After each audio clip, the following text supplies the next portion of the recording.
मेरे प्यारे देशवासियों,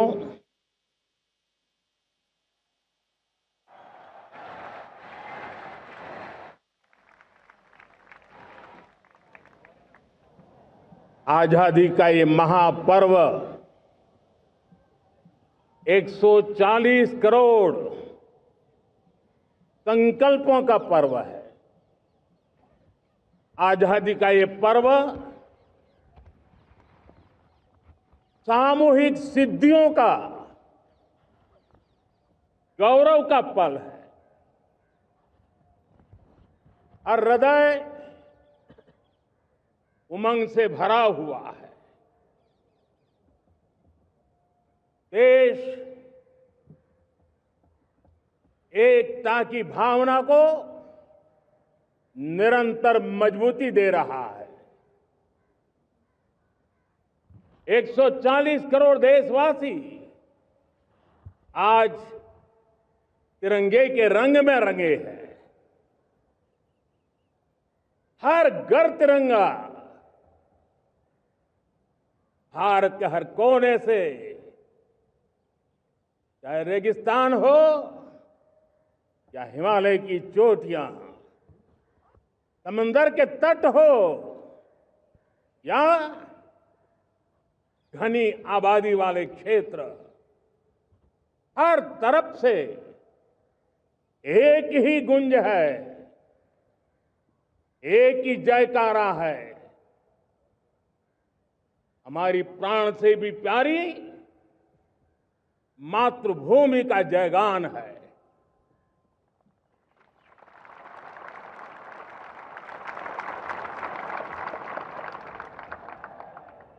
मेरे प्यारे देशवासियों,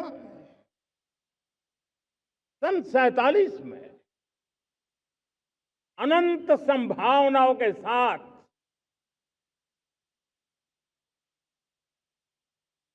कोटि कोटि भुजाओं के सामर्थ्य के साथ हमारा देश आजाद हुआ। देश की आकांक्षाएं उड़ाने भर रही थी, लेकिन चुनौतियां उससे भी कुछ ज्यादा थी। पूज्य बापू के सिद्धांतों पर चलते हुए संविधान सभा के सदस्यों ने एक बहुत ही महत्वपूर्ण दायित्व निभाया। भारत का संविधान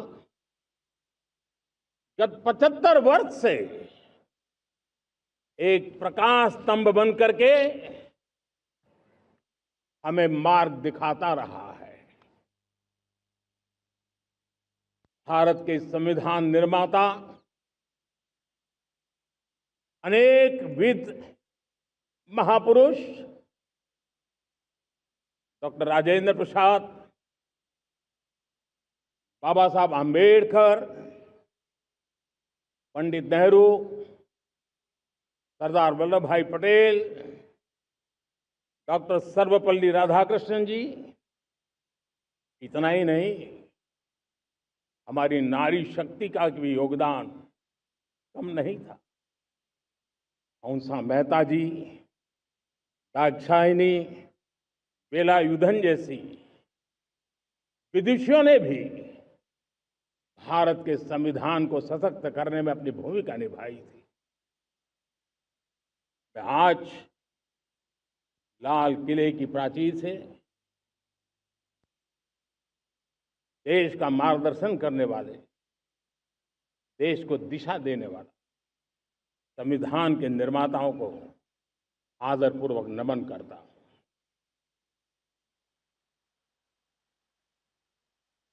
मेरे प्यारे देशवासियों,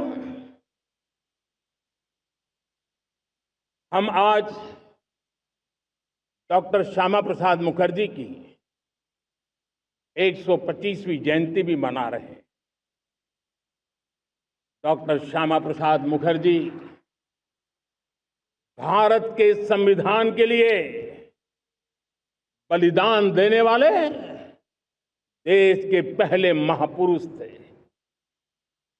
संविधान के लिए बलिदान, धारा 370 की दीवार गिराकर एक देश एक संविधान के मंत्र को जब हमने साकार किया तो हमने डॉक्टर श्यामा प्रसाद मुखर्जी को सच्ची श्रद्धांजलि दी। लाल किले पर आज कई विशेष महानुभाव उपस्थित हैं। दूर सुदूर गांव के पंचायतों के सदस्य हैं, ड्रोन दीदी के प्रतिनिधि हैं, लखपति दीदी की प्रतिनिधि हैं, खेल जगत से जुड़े लोग हैं, राष्ट्र जीवन में कुछ न कुछ देने वाले यहां महानुभाव उपस्थित हैं। एक प्रकार से यहां मेरी आंखों के सामने मैं लघु भारत के दर्शन कर रहा हूं और टेक्नोलॉजी के माध्यम से विशाल भारत के साथ भी आज लाल किला जुड़ा हुआ है। मैं आजादी के इस महापर्व पर देशवासियों का, विश्व भर में फैलाए हुए भारत प्रेमियों का, हमारे मित्रों का हृदय से बहुत बहुत अभिनंदन करता हूं। साथियों, प्रकृति हम सब की परीक्षा ले रही है। पिछले कुछ दिनों में प्राकृतिक आपदाएं, भूस्खलन, बादलों का फटना, न जाने कितनी कितनी आपदाएं हम झेल रहे हैं। पीड़ितों के साथ हमारी संवेदना है। राज्य सरकारें और केंद्र सरकार मिलकर के बचाव के काम, राहत के काम, पुनर्वसन के काम में पूरी शक्ति से जुटे हुए हैं। साथियों, आज 15 अगस्त का एक विशेष महत्व भी मैं देख रहा। मुझे बहुत गर्व हो रहा है। आज मुझे लाल किले की प्राचीर से ऑपरेशन सिंदूर के वीर जाबाजों को सैल्यूट करने का अवसर मिला है।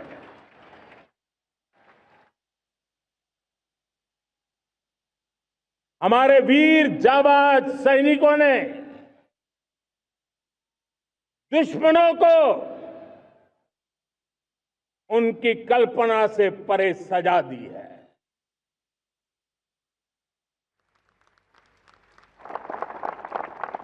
और इस अपील को पहलगाम में सीमा पार से आतंकियों ने आकर के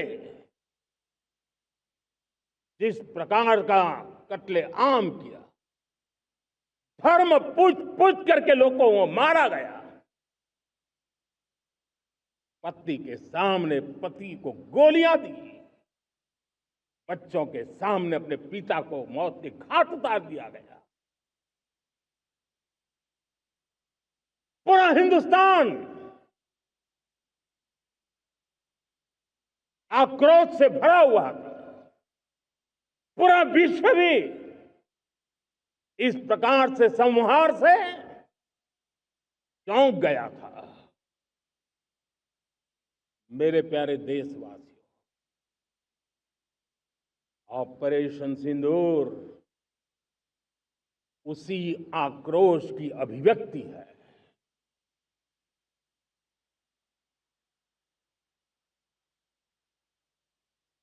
22 तारीख के बाद हमने हमारे सेना को खुली छूट दे दी। रणनीति वो तय करे, लक्ष्य वो तय करे, समय भी वो चुने। और हमारी सेना ने वो करके दिखाया। जो कई दशकों तक कभी हुआ नहीं था।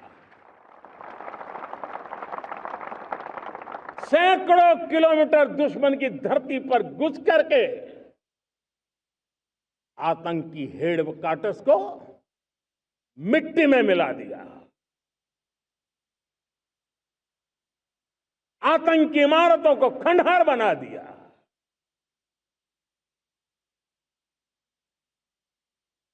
पाकिस्तान की नींद अभी भी उड़ी हुई है।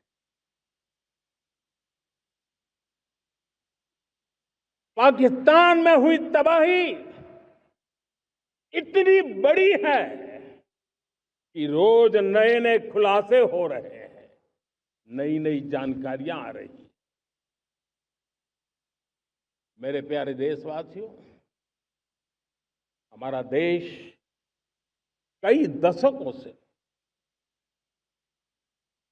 आतंक को झेलता आया हुआ है।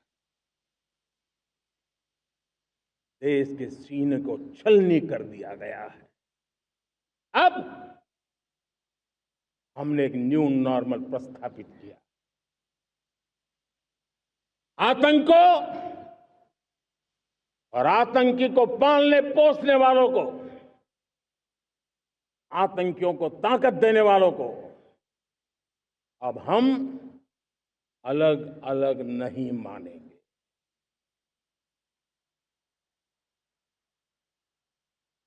वो मानवता के समान दुश्मन है, उनके बीच कोई फर्क नहीं है। अब भारत ने तय कर लिया है कि न्यूक्लियर की धमकियों को अब हम सहने वाले नहीं हैं। न्यूक्लियर ब्लैकमेल लंबे अरसे से चलाया, अब वो ब्लैकमेल नहीं सहा जाएगा।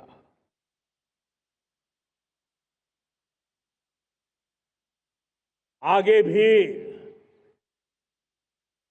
अगर दुश्मनों ने ये कोशिश जारी रखी, हमारी सेना तय करेगी, सेना की शर्तों पर, सेना जो समय निर्धारित करे उस समय पर, सेना जो तौर तरीके तय करे उस तौर तरीके से, सेना जो लक्ष्य तय करे उस लक्ष्य को अब हम अमल में ला करके रहने वाले हैं। हम मुंह तोड़ जवाब देंगे। मेरे प्यारे देशवासियों, भारत ने तय कर लिया है, खून और पानी एक साथ नहीं बहेंगे।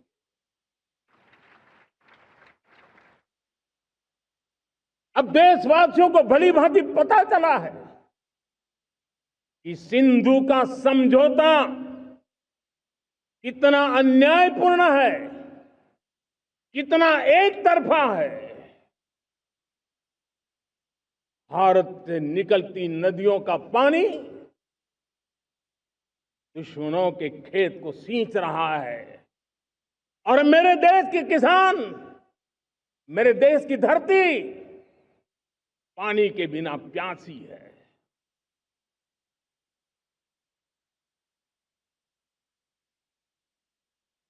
ये ऐसा समझौता था जिसने पिछले 7 दशक से मेरे देश के किसानों का अकल्पनीय नुकसान किया है।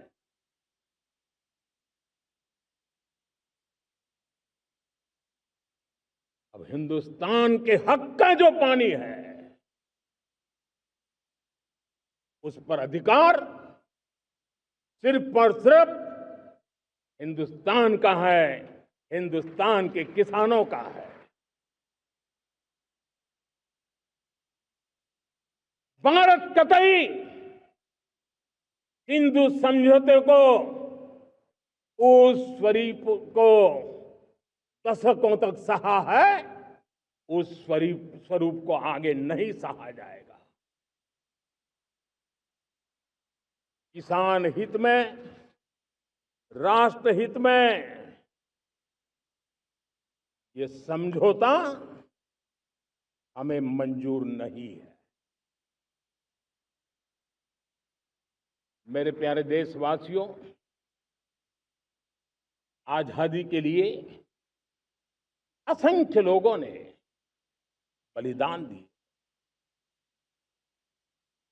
अपनी जवानी खपा दी, जेलों में जिंदगी गुजारी है, फांसी के तख्त पर लटके हैं, कुछ लेने पाने बनने के लिए नहीं, मां भारती के स्वाभिमान के लिए, कोटि कोटि जनों की आजादी के लिए, गुलामी की जंजीरों को तोड़ने के लिए।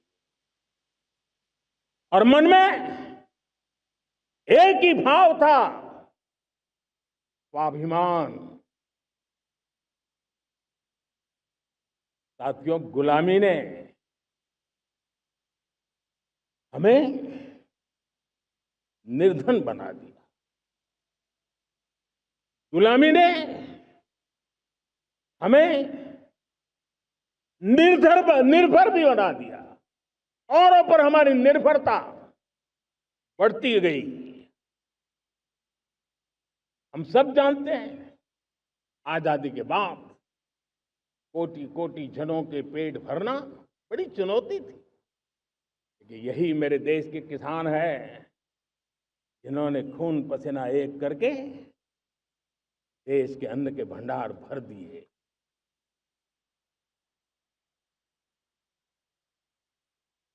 अनाज के संबंध में देश को आत्मनिर्भर बना दिया। एक राष्ट्र के लिए आत्मसम्मान की सबसे बड़ी कसौटी आज भी उसकी आत्मनिर्भरता है। और मेरे प्यारे देशवासियों, विकसित भारत का आधार भी है आत्मनिर्भर भारत।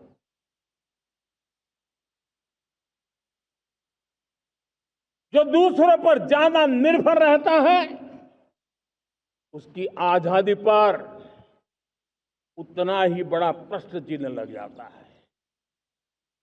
और दुर्भाग्य तो तब बन जाता है जब निर्भरता की आदत लग जाए,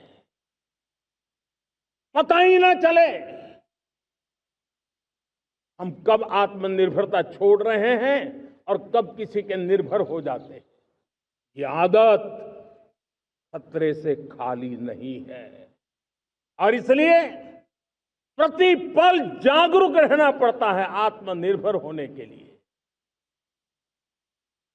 और मेरे प्यारे देशवासियों, आत्मनिर्भरता का नाता सिर्फ आयात और निर्यात, रुपये, पैसे, पाउंड, डॉलर यहां तक सीमित नहीं है।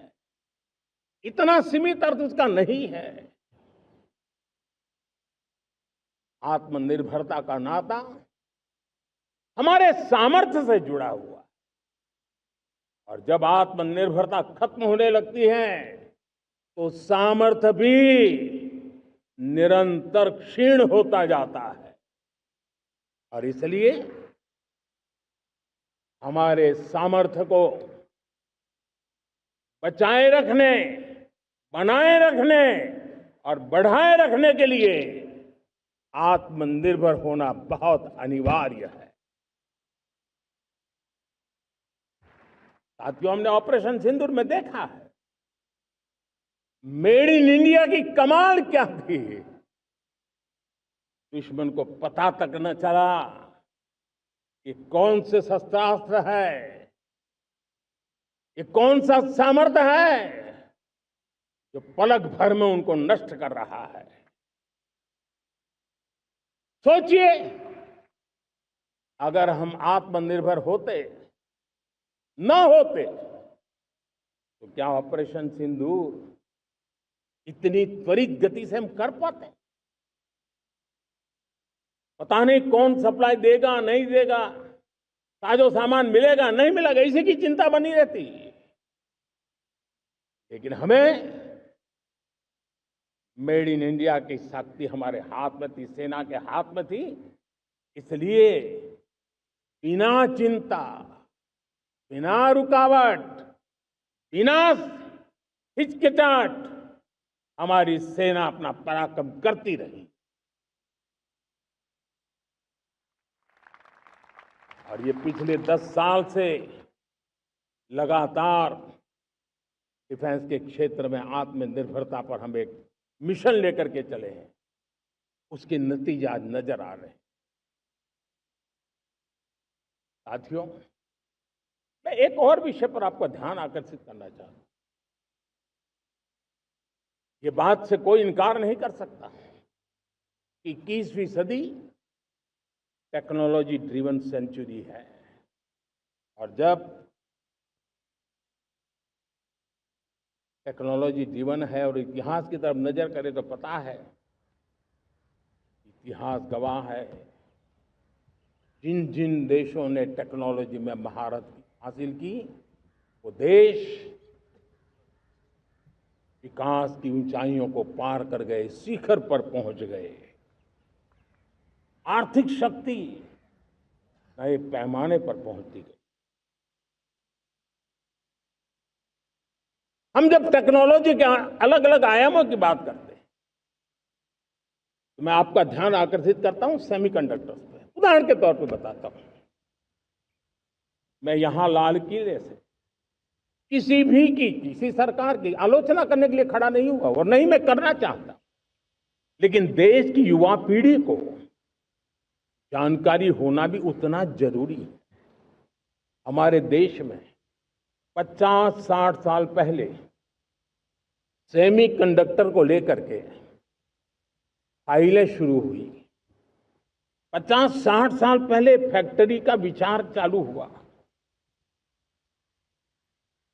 आप मेरे नौजवानों जानकर के हैरान हो जाएंगे, आज सेमीकंडक्टर जो पूरी दुनिया की एक ताकत बन गया है, 50-60 साल पहले वो विचार, वो फाइलें अटक गई, लटक गई, अटक गई।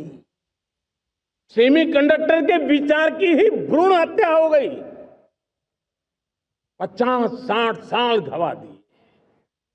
हमारे बाद कई देश सेमीकंडक्टर में आज महारत हासिल करके दुनिया में अपनी ताकत को प्रस्थापित कर रहे हैं। साथियों, आज हमने उस बोझ से मुक्त होकर के मिशन मोड में सेमीकंडक्टर के काम को आगे बढ़ा है। 6 अलग अलग सेमीकंडक्टर के यूनिट्स जमीन पर उतर रहे हैं। 4 नए यूनिट्स को हमने ऑलरेडी हरी झंडी दिखा दी है, ग्रीन सिग्नल दे दिया है। और देशवासियों और मेरे खास करके नौजवानों और विश्व भर में भारत की टेक्नोलॉजी की ताकत को समझने वाले लोगों को भी कहना चाहूंगा, इसी वर्ष के अंत तक मेड इन इंडिया भारत की बनी हुई, भारत में बनी हुई, भारत के लोगों द्वारा बनी हुई मेड इन इंडिया चिप्स बाजार में आ जाएगी।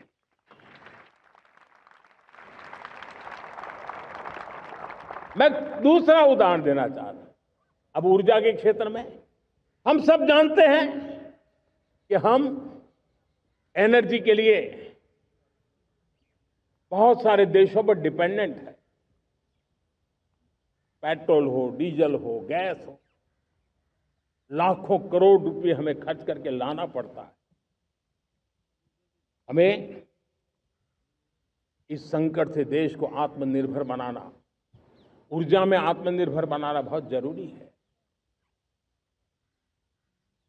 हमने बीड़ा उठाया और आज 11 वर्ष में सोलर एनर्जी 30 गुना बढ़ चुकी है।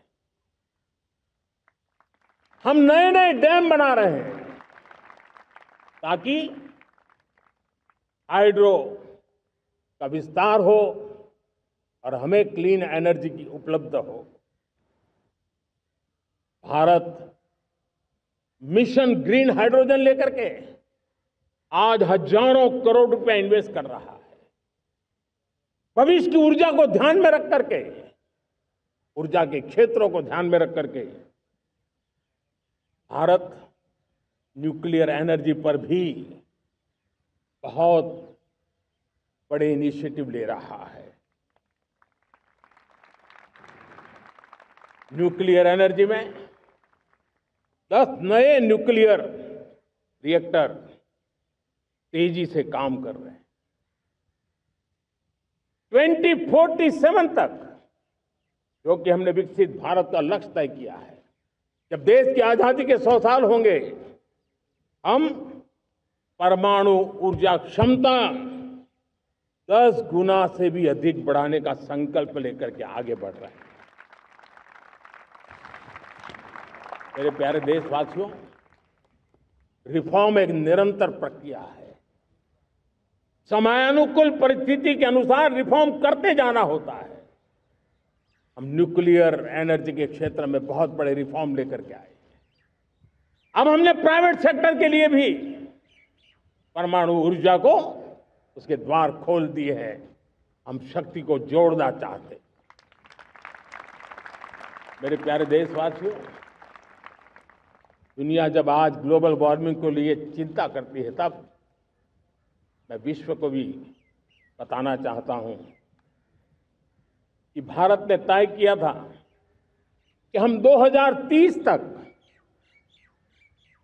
क्लीन एनर्जी भारत में 50% पहुंचा देंगे। ये लक्ष्य हमारा 2030 तक था। मेरे देशवासियों का सामर्थ्य देखिए, मेरे देशवासियों की संकल्प शक्ति देखिए, मेरे देशवासियों को विकसित भारत बनाने का संकल्प को पूर्ण करने के लिए उनकी दौड़ देखिए। हमने जो लक्ष्य 2030 में तय किया था, वो 50% क्लीन एनर्जी का लक्ष्य 2025 में हमने कर लिया। 5 साल पहले हमने अचीव कर लिया, क्योंकि विश्व के प्रति भी हम उतने ही संवेदनशील हैं, प्रकृति के प्रति भी उतने ही हम जिम्मेवार लोग हैं। मेरे प्यारे देशवासियों, बजट का बहुत बड़ा हिस्सा ये पेट्रोल, डीजल, गैस, इन सब को लाने के लिए खर्च होता था। लाखों करोड़ रुपए चले जाते थे। अगर हम ऊर्जा में डिपेंडेंट न होते तो वो धन मेरे देश के नौजवानों के भविष्य के लिए काम आता। वो धन मेरे देश के गरीबों को गरीबी के खिलाफ लड़ाई लड़ने में काम आता। वो धन मेरे देश के किसानों के कल्याण में काम आता। वो धन मेरे देश के गांव की परिस्थिति को पलटने के लिए काम आता। लेकिन हमें विदेशों को देना पड़ रहा। अब हम आत्मनिर्भर बनने की दिशा में काम कर रहे हैं। देश को विकसित बनाने के लिए हम अब समुद्र मंथन की तरफ भी जा रहे हैं। हमारे समुद्र के मंथन को आगे बढ़ाते हुए हम समुद्र के भीतर के तेल के भंडार, गैस के भंडार, उसको खोजने की दिशा में एक मिशन मोड में काम करना चाहते हैं। और इसलिए भारत ने national deep water exploration mission शुरू करने जा रहा है। ये ऊर्जा इंडिपेंडेंट बनने के लिए ये हमारी महत्वपूर्ण घोषणा है। मेरे प्यारे देशवासियों, आज पूरा विश्व क्रिटिकल मिनरल को लेकर के बहुत ही सतर्क हो गया है। उसके सामर्थ्य को लोग भली भांति समझने लगे हैं। कल तक जिस तरफ ज्यादा ध्यान नहीं था, वो आज सेंटर स्टेज पे है। हमारे लिए भी क्रिटिकल मिनरल्स में आत्मनिर्भरता बहुत अनिवार्य है। एनर्जी का सेक्टर हो, इंडस्ट्री का सेक्टर हो, रक्षा क्षेत्र हो, टेक्नोलॉजी के हर क्षेत्र हो, आज क्रिटिकल मिनरल्स की टेक्नोलॉजी के अंदर बहुत अहम भूमिका है। और इसलिए नेशनल क्रिटिकल मिशन हमने लॉन्च किया है। 1200 से अधिक स्थानों पर खोज का अभियान चल रहा है और हम क्रिटिकल मिनरल में भी आत्मनिर्भर बनने की दिशा में आगे बढ़ रहे हैं। मेरे प्यारे देशवासियों, स्पेस सेक्टर का कमाल तो हर देशवासी देख रहा, गर्व से भर जा रहा। और हमारे group captain Shubhanshu Shukla space station से लौट चुके हैं और आने वाले कुछ दिनों में वो भारत भी आ रहे हैं। हम स्पेस में भी अपने दम पर आत्मनिर्भर भारत गगनयान की तैयारी कर रहे हैं। हम अपने बलबूते पर हमारा अपना स्पेस स्टेशन बनाने की दिशा में हम काम कर रहे हैं। और पिछले दिनों स्पेस में जो रिफॉर्म किए गए, मुझे बहुत गर्व हो रहा है। मेरे देश के 300 से ज्यादा स्टार्टअप्स आप सिर्फ और सिर्फ स्पेस सेक्टर में काम कर रहे हैं और उन 300 स्टार्टअप में हजारों नौजवान पूरे सामर्थ्य के साथ जुटे हैं। ये है मेरे देश के नौजवानों की ताकत और ये है हमारे देश के नौजवानों के प्रति विश्वास। मेरे प्यारे देशवासियों, 140 करोड़ भारतवासी 2047 में जब आजादी के 100 साल होंगे, विकसित भारत के संकल्प को परिपूर्ण करने के लिए पूरी ताकत से जुटे हैं। इस संकल्प की पूर्ति के लिए भारत आज हर सेक्टर में आधुनिक इकोसिस्टम तैयार कर रहा है और आधुनिक इकोसिस्टम हर क्षेत्र में हमारे देश को आत्मनिर्भर बनाएगा। आज मेरा लाल किले की प्राचीर से मेरे देश के युवा वैज्ञानिकों को, मेरे टैलेंटेड यूथ को, मेरे इंजीनियर्स को और प्रोफेशनल्स को और सरकार के हर विभागों को भी मेरा आह्वान है, क्या हमारा अपना made in India fighter jets के लिए जेट इंजन हमारा होना चाहिए कि नहीं होना चाहिए?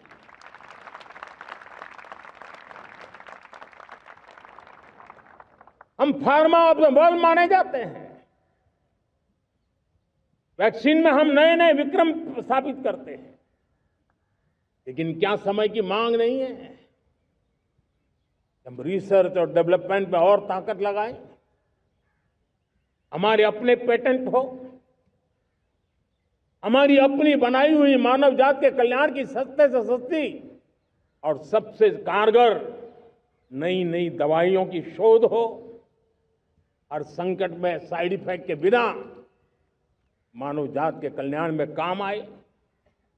बायो 3 पॉलिसी भारत सरकार ने बनाई है। मैं देश के नौजवानों को कहता हूं, आइए बायो 3 पॉलिसी का अध्ययन करके अब कदम उठाइए। देश का भाग्य बदलना है, आपका सहयोग चाहिए। मेरे प्यारे देशवासियों, आज आईटी का युग है, डेटा की ताकत है। क्या समय की मांग नहीं है? ऑपरेटिंग सिस्टम से लेकर के साइबर सुरक्षा तक, डीप टेक से लेकर के आर्टिफिशियल इंटेलिजेंस तक, सारी चीजें हमारी अपनी हो, इस पर हमारे ही लोगों का सामर्थ्य जुटा हुआ हो, उनकी सामर्थ्य शक्ति का विश्व को परिचय करा है। साथियों, आज दुनिया में सोशल मीडिया कहो, बाकी प्लेटफॉर्म कहो, दुनिया के प्लेटफॉर्म पर हम काम कर रहे हैं। दुनिया ने हमने दिखा दिया है, यूपीआई का हमारा प्लेटफॉर्म आज दुनिया को अजोबा कर रहा है। हमारे में सामर्थ्य है।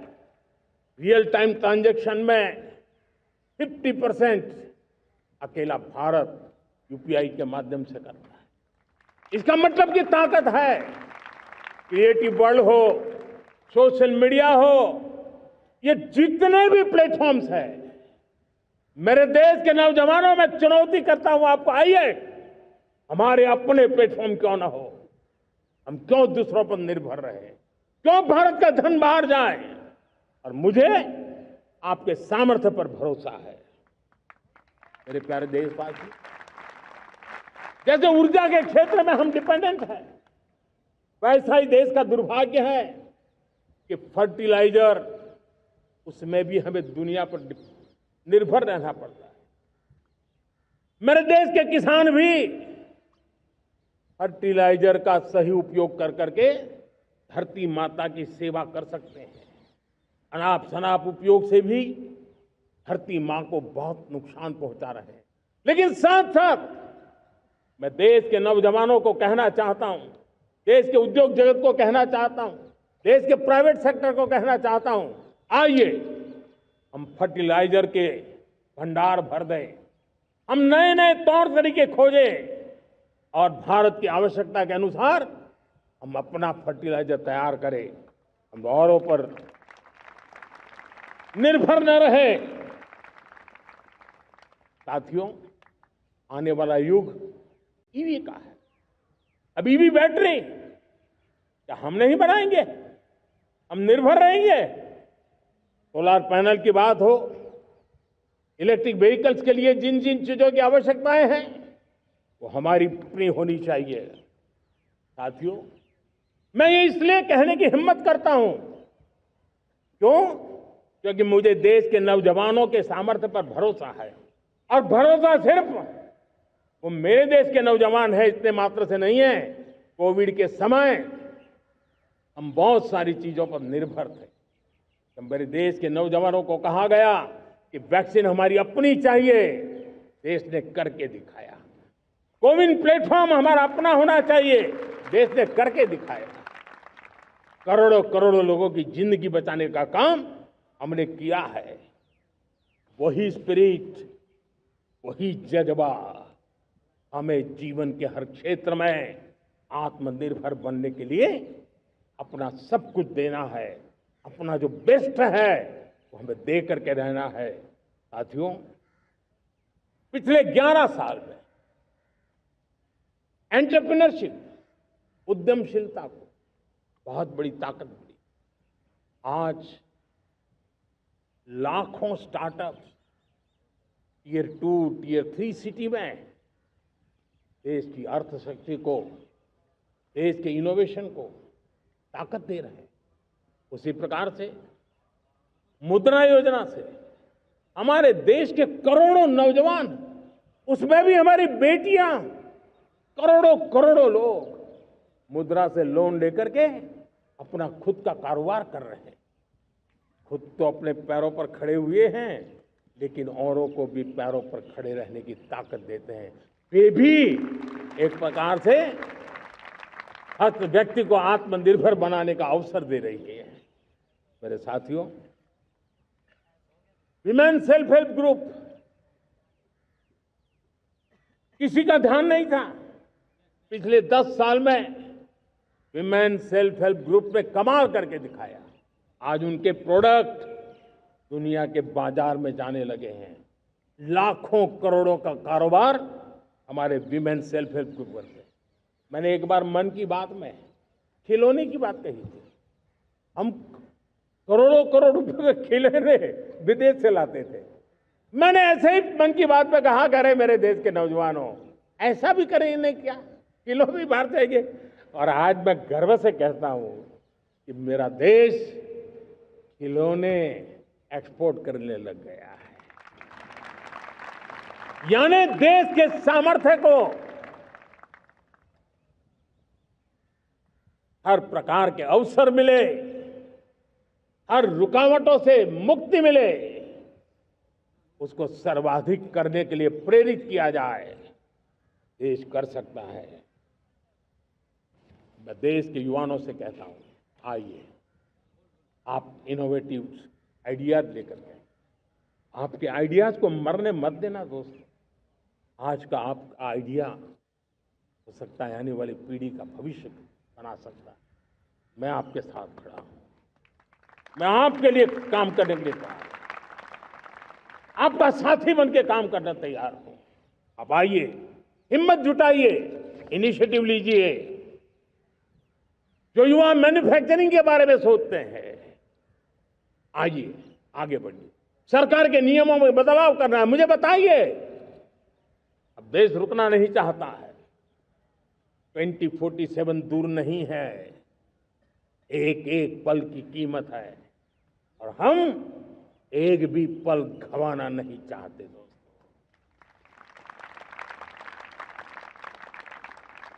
साथियों, ये आगे बढ़ने का अवसर है, बड़े सपने देखने का अवसर है, संकल्प के लिए समर्पित होने का अवसर है। जब सरकार आपके साथ है और मैं स्वयं आपके साथ हूं, तब हम नया इतिहास बना सकते हैं। साथियों, आज नेशनल मैन्युफैक्चरिंग मिशन पर बहुत तेजी से काम हो रहा है।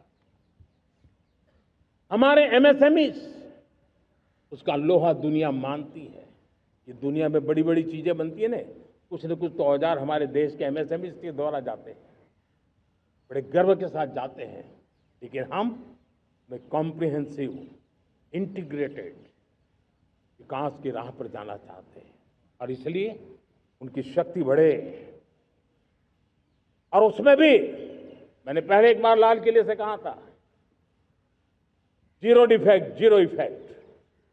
आज कहना चाहता हूं कि हमें विश्व बाजार में अपने सामर्थ्य का लोहा मनवाना है, तो हमें क्वालिटी में निरंतर नई ऊंचाइयों को पार करना।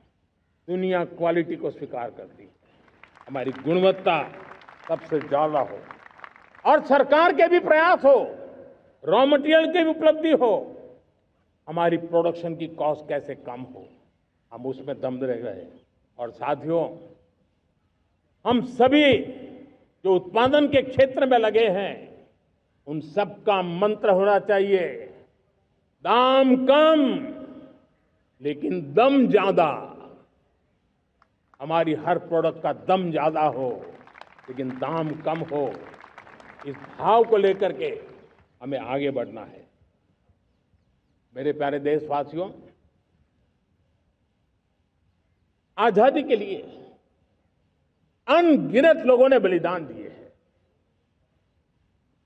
मैंने पहले भी कहा, जवानी खपा दी, फांसी पे लटक गए।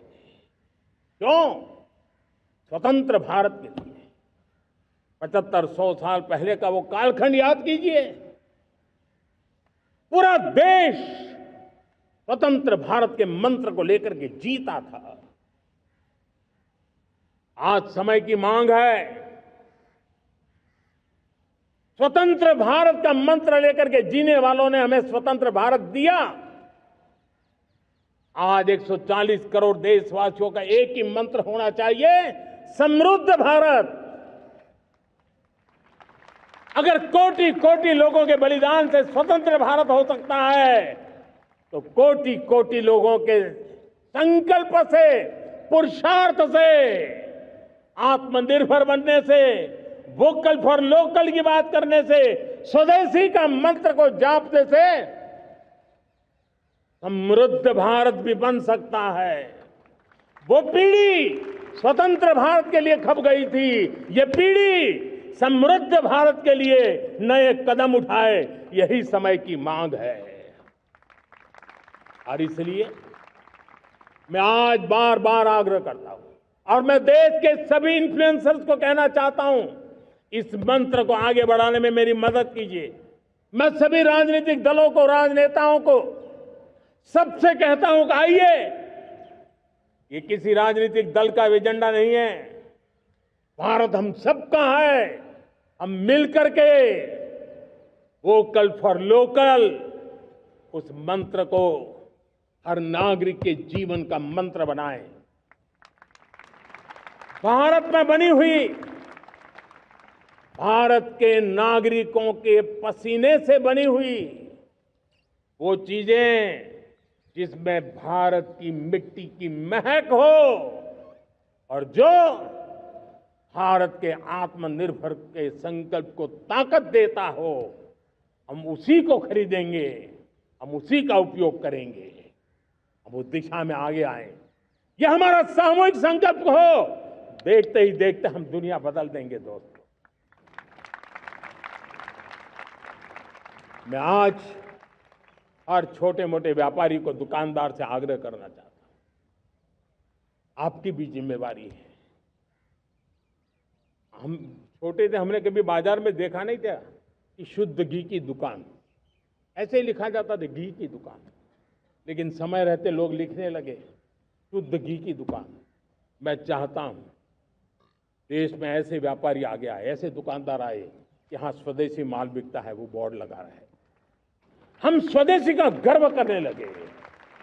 हम स्वदेशी मजबूरी में नहीं, मजबूती के साथ उपयोग करेंगे, मजबूती के लिए उपयोग करेंगे और जरूरत पड़ी तो औरों को मजबूर करने के लिए उपयोग करेंगे। ये हमारी ताकत होनी चाहिए, ये हमारा मंत्र होना चाहिए। मेरे प्यारे देशवासियों,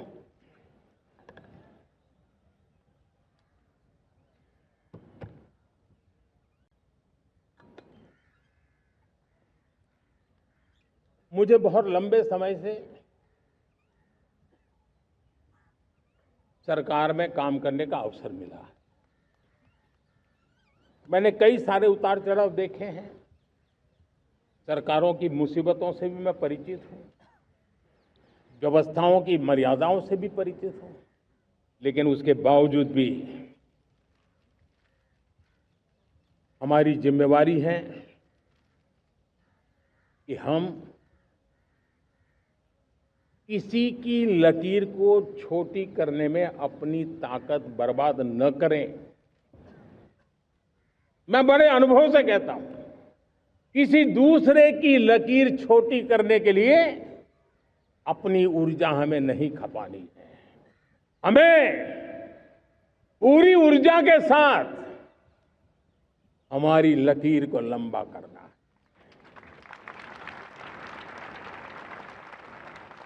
हम अगर अपनी लकीर लंबी करते हैं तो दुनिया भी हमारा लोहा मानेगी।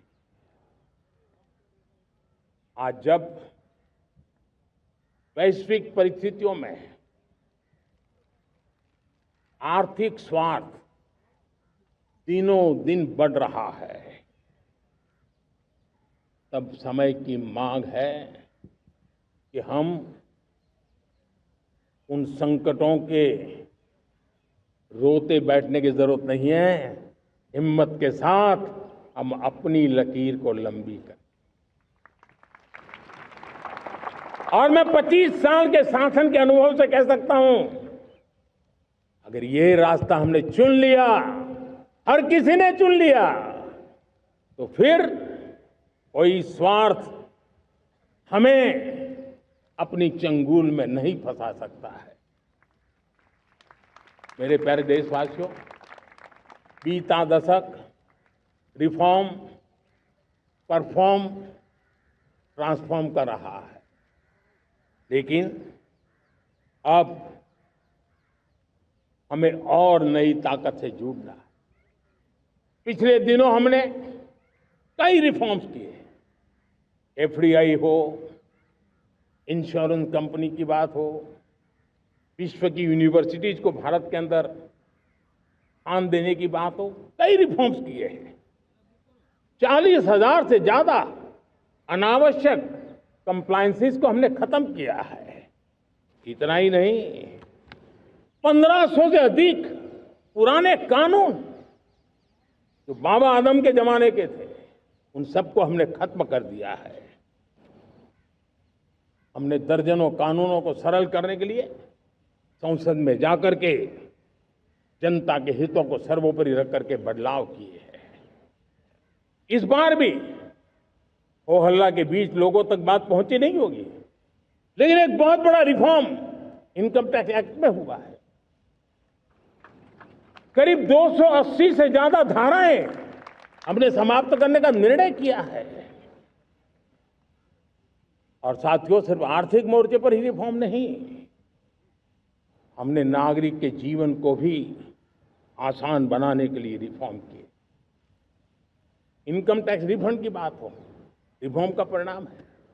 फेसलेस असेसमेंट की बात हो, रिफॉर्म का परिणाम है। 12 लाख तक आज इनकम टैक्स से मुक्ति दे देना, देश का जो भविष्य बनाने में उत्सुक है, ऐसा मेरा मध्यम वर्ग का परिवार आज खुला नहीं समा रहा है। कभी किसी ने सोचा नहीं था कि 12 लाख रुपए तक का इनकम टैक्स पर जीरो कर दिया जाएगा। आज कर लिया है। जब देश का सामर्थ्य बढ़ता है तो देशवासियों को लाभ मिलता है।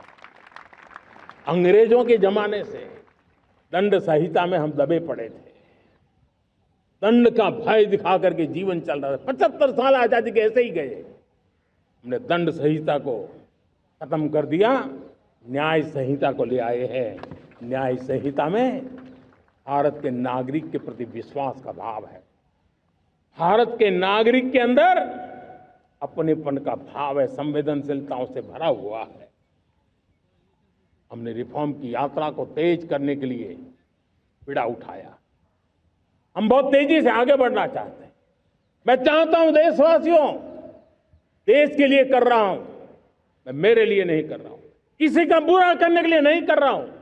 मेरे राजनीतिक दल, मेरे प्रतिस्पर्धी साथी भी देश की इस उज्जवल भविष्य के लिए आगे आए, हमारा साथ दें। स्ट्रक्चरल रिफॉर्म्स की बात हो, रेगुलेटरी रिफॉर्म्स की बात हो, पॉलिसी रिफॉर्म की चर्चा हो, प्रोसेस रिफॉर्म की चर्चा हो, प्रोसीड्यूरल रिफॉर्म्स करने की जरूरत हो, हर प्रकार के रिफॉर्म्स ये आज हमने मकसद बना करके चले हैं। और मेरे प्यारे देशवासियों, नेक्स्ट जनरेशन रिफॉर्म्स के लिए हमें एक टास्क फोर्स गठित करने का निर्णय किया है। ये टास्क फोर्स समय सीमा में इस काम को पूरा करे। वर्तमान नियम, कानून, नीतियां, रीतियां 21वीं सदी के अनुकूल, वैश्विक वातावरण में अनुकूल और भारत को 2047 में विकसित राष्ट्र बनाने के संदर्भ में नए सिरे से तैयार हो और उसका समय सीमा में अपना कार्य पूरा करने के लिए इस टास्क फोर्स की रचना की है। साथियों, ये रिफॉर्म के कारण जो नए लोग अपना भविष्य बनाने चाहते हैं उनको तो हिम्मत मिलेगी। हमारे स्टार्टअप्स हो, हमारे लघु उद्योग हो, हमारे गृह उद्योग हो, उन लोग उद्यमियों को उनकी कंप्लायंस कॉस्ट बहुत कम हो जाएगी और उसके कारण उनको एक नई ताकत मिलेगी।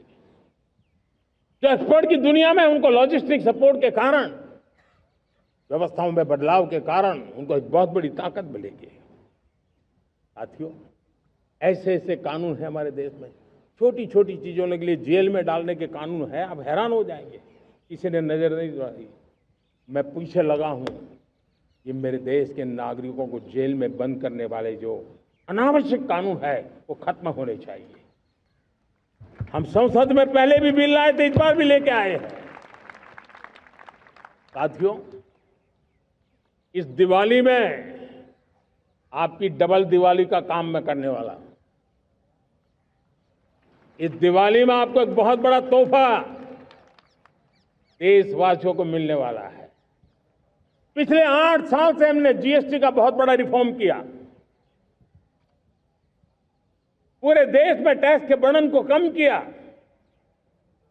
टैक्स की व्यवस्थाओं को सरल किया और 8 साल के बाद समय की मांग है कि हम एक बार उसको रिव्यू करें।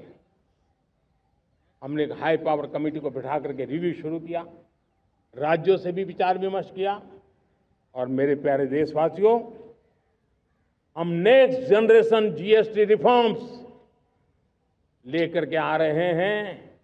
ये दिवाली के अंदर आपके लिए तोहफा बन जाएंगे। सामान्य मानवीय की जरूरतों के टैक्स भारी मात्रा में कम कर दिए जाएंगे। बहुत बड़ी सुविधा बढ़ेगी। हमारे एमएसएमई, हमारे लघु उद्यमी, इनको बहुत बड़ा लाभ मिलेगा। रोजमर्रा की चीजें बहुत सस्ती हो जाएगी और उससे इकोनॉमी को भी एक नया बल मिलने वाला है। मेरे प्यारे देशवासियों, आज देश तीसरी बड़ी इकोनॉमी बनने के लिए समय है, तेज गति से आगे बढ़ रहा है। हम दरवाजे खटखटा रहे हैं और बहुत तेजी से हम उसको अचीव भी कर लेंगे। और कोई तो दिन होगा मैं आपके बीच आकर के लाल किले की प्राचीर से ये खबर भी सुनाऊंगा।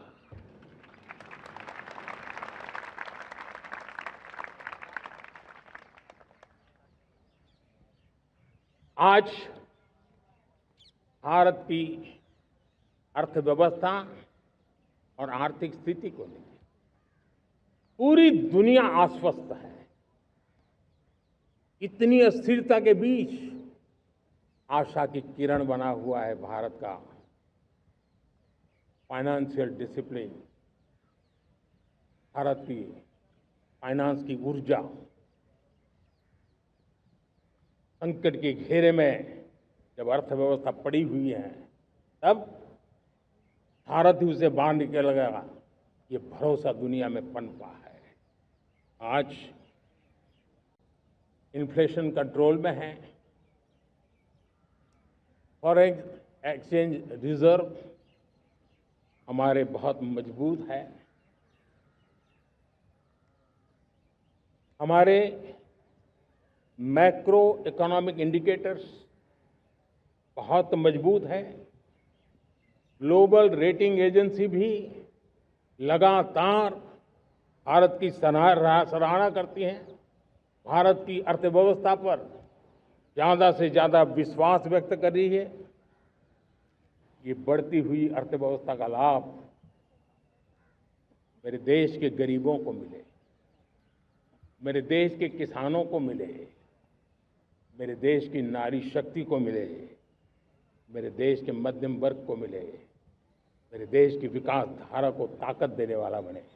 उस दिशा में हम नए नए प्रयास करें। आज युवाओं के लिए नए नए सेक्टर्स में हमारे नौजवानों के लिए अवसर बन रहे हैं। स्किल डेवलपमेंट, स्वरोजगार, बड़ी बड़ी कंपनियों में इंटर्नशिप, इस पर एक बहुत बड़े स्तर पर अभियान चल रहा है। और इसलिए देश के नौजवानों, आज मैं आपके लिए भी एक खुश खबर लेकर के आया। मेरे देश के नौजवानों के लिए आया। आज 15 अगस्त है। आज 15 अगस्त के ही दिन मेरे देश के युवाओं के लिए 1 लाख करोड़ रुपए की योजना हम चालू कर रहे हैं, लागू कर रहे हैं।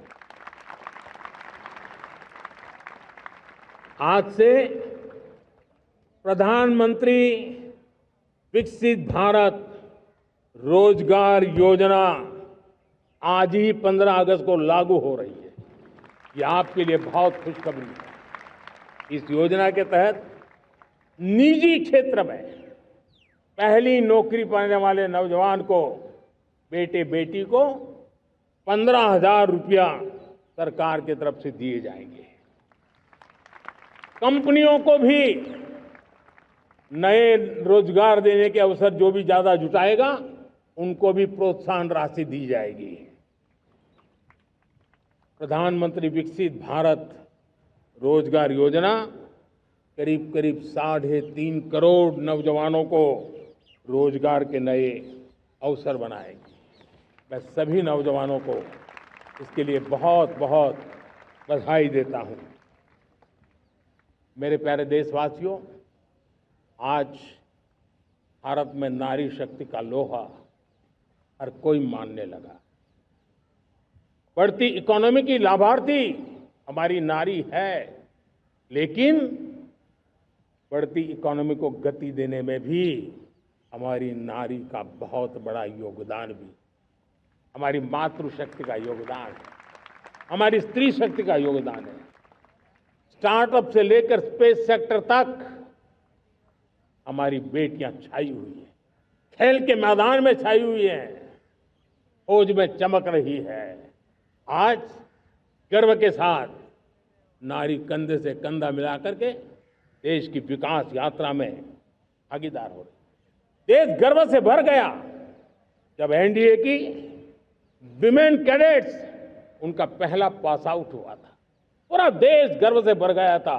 सारे टीवी चैनल उसी के पीछे लगे हुए थे। कितने बड़े गौरव की पल थी। Self help group, 10 crore self help group की बहनें क्या कमाल कर रही है। नमो ड्रोन दीदी नारी शक्ति की एक नई पहचान बनी। गांव में मुझे एक बहन मिली, वो कहती मुझे अब तो गांव वाले पायलट कह करके बुलाते हैं। बड़े गर्व से कह रही थी। ज्यादा पढ़ी लिखी नहीं थी, लेकिन उसका रतबा पैदा हुआ है। साथियों, हमने 3 करोड़ महिलाओं को लखपति दीदी बनाने का संकल्प लिया था। 3 करोड़। और मुझे आज संतोष है कि हम तेज गति से काम कर रहे हैं। समय से पहले 3 करोड़ का लक्ष्य पार कर लेंगे। और आज मैं खुशी से देश को बताना चाहता हूं कि मेरे नारी शक्ति का सामर्थ्य देखिए। देखते ही देखते 2 करोड़ महिलाएं लखपति दीदी बन चुकी है। आज कुछ लखपति दीदी हमारे सामने बैठी है। ये है मेरे सामर्थ्य। और मेरा विश्वास है दोस्तों, भारत की विकास यात्रा में उनकी भागीदारी बढ़ने वाली। मेरे प्यारे देशवासियों, मेरे देश के किसानों का भारत की अर्थव्यवस्था में बहुत बड़ा योगदान है। भारत के किसानों की मेहनत रंग ला रही है। पिछले साल अनाज के उत्पादन में मेरे देश के किसानों ने के पुराने सारे विक्रम तोड़ दिए। ये सामर्थ्य है मेरे देश का। उतनी ही जमीन, लेकिन व्यवस्थाएं बदली, पानी पहुंचने लगा, अच्छे सीड्स मिलने लगे, किसानों को अच्छी सुविधाएं मिलने लगी, तो वो अपना सामर्थ्य देश के लिए बढ़ा रहा है। आज भारत दूध, दाल, जूट जैसे उत्पादन में नंबर 1 है दुनिया में। आज दुनिया का दूसरा सबसे बड़ा फिश प्रोड्यूसर, मेरे मछुआरा भाई बहनों की ताकत देखिए। फिश प्रोड्यूसर में दुनिया में हम दूसरे नंबर पर पहुंच चुके हैं। आज भारत चावल, गेहूं, फल और सब्जी के उत्पादन में भी दुनिया में दूसरे नंबर पर पहुंच चुका है। साथियों, आपको खुशी होगी, मेरे देश के किसान जो पैदावार देते हैं, आज वो उत्पादन दुनिया के बाजार में पहुंच रहा है। 4 लाख करोड़ रुपया एग्रो प्रोडक्ट का एक्सपोर्ट हुआ है। ये मेरे देश के किसानों ने हमें ताकत दिखाई है। हम छोटे किसान हो, पशुपालक हो, मछुआरे हो, देश के विकास की अनेक योजनाओं का लाभ आज हम उन तक पहुंचा रहे हैं। पीएम किसान सम्मान निधि हो, रेन वाटर हार्वेस्टिंग हो, सिंचाई की योजनाएं हो, क्वालिटी सीड्स हो, फर्टिलाइजर की आवश्यकता हो, हर क्षेत्र में आज और किसान को एक भरोसा हो गया है फसल बीमा का। वो साहसिक बना रहा है, उसका परिणाम भी देश को मिल रहा है। जो पहले कल्पना की बात थी आज हकीकत बन गई है। देशवासियों, हमारे देश के पशुधन को बचाने में हमें कोविड की वैक्सीन मुफ्त में मिली, वो तो याद है, लेकिन हम पशुधन के लिए भी अब तक 125 डोज मुफ्त में पशुओं को लगा चुके हैं। फूट एंड माउथ डिसीज से मुक्ति पाने के लिए, जो हमारा यहाँ उत्तर भारत में उसे खुरपका मुंहपका बीमारी कहते हैं, उसे बचाने के लिए 125 करोड़ डोज हम लगा चुके हैं और मुफ्त में लगा चुके हैं।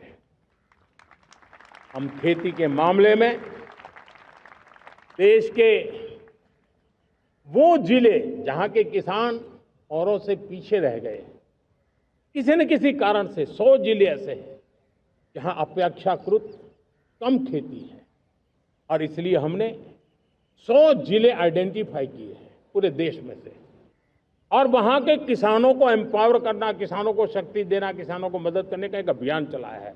और इसके लिए पीएम धन धान्य कृषि योजना का आरंभ किया है। पीएम धन धान्य कृषि योजना वो देश के 100 जिले जहां थोड़ी सी भी मदद कर देंगे तो वहां का किसान भी भारत के अन्य किसानों की बराबरी कर देगा। मेरे प्यारे देशवासियों, भारत के किसान, भारत के पशुपालक, भारत के मछुआरे, ये हमारी सबसे बड़ी प्राथमिकता है। भारत के किसान, भारत के मछुआरे, भारत के पशुपालक, उनसे जुड़ी किसी भी अहितकारी नीति के आगे मोदी दीवार बन के खड़ा है।